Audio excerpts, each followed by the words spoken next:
of another set of nasty, hair-raising adventures. Nasty with big, sharp fangs, Tammy. Fine. So what are we eviscerating today? A diplomatic incident at the Kitty Meow Accords requires our immediate attention.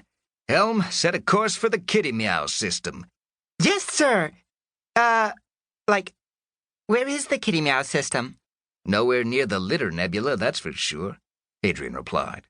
Check the neutrality zone between us and Radulac space. Yes, sir.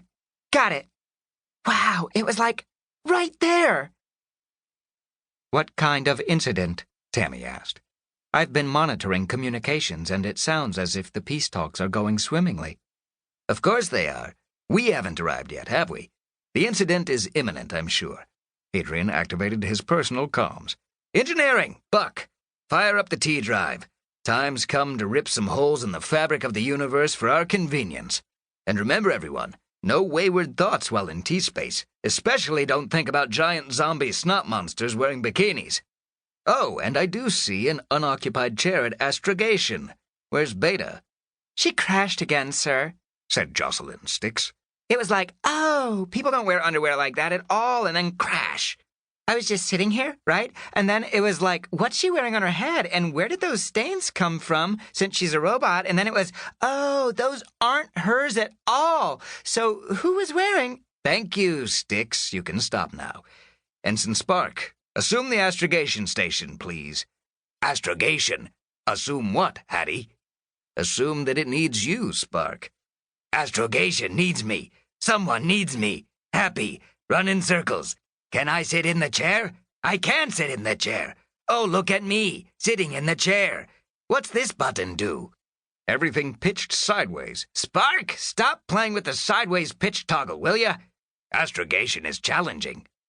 The sideways pitch eventually settled back into the standard ecliptic plane despite Spark's best efforts, just in time for Commodore Sindower to arrive on the bridge and take station beside Hadrian.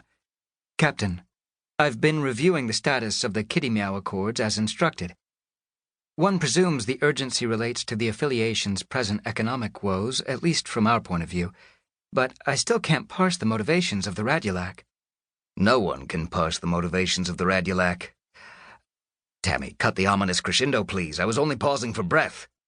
I have decided that a musical score is required for all missions from now on, Hadrian. And no, you can't stop me. Now, for some muted strings while you blather on. Hadrian sighed. Fine, whatever. He glanced up at Sindower and paused. You've done something with your hair. I rather wished you wouldn't notice, sir. Well, dreads, huh? Isn't that cultural appropriation? Unless you've turned Rasta on me, that is. And even then... Oh, crap, I get so confused. And why should there even be an affiliation directive about all this? Isn't it what cultures do, appropriate? Haven't they been appropriating since day one? I believe it's something to do with political imbalance of power, sir, Sindower replied. In any case, these aren't dreads. These are what happens when the multiphasic follicle dehydrator goes on the fritz. I nearly electrocuted myself. The hairdryer was invented by a bald guy, Hadrian said. What's all that about, I wonder? Aesthetic appreciation without the aggro, Sindower mused. Where was I? Oh, right, the Radulac. Finally noticed the damned strings, have you? Tammy snapped. The poor violinists were dying in here.